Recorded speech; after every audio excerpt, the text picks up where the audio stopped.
आज रविवार कौन खाइबा है बर्तमान पे देखी पारे ये हूँ भात पूरा गरम गरम व्हाइट व्हाइट भात ये रही भात रही ये रही सलाड रही काकुड़ी गाजर पियाज दही सलाड रही ये रही रोस्टेड पापड़ देखिए टिके बढ़िया सुंदर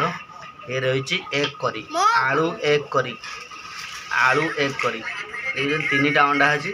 एपटर आ गोटे कढ़ई रही कहीं भात नहीं आसचु बर्तमान भाई देखो शुभम बाबा ये बसी मोबाइल देखुं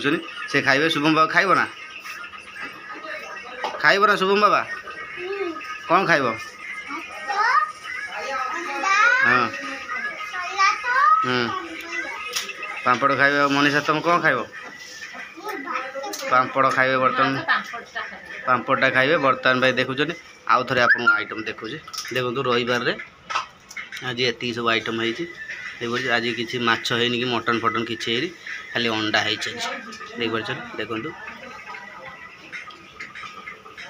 आज जब वीडियो भल लगी निश्चित लाइक करेंगे शेयर करेंगे कमेंट करेंगे और सब्सक्राइब करेंगे यहाँ बहुत छोटिया वीडियोटे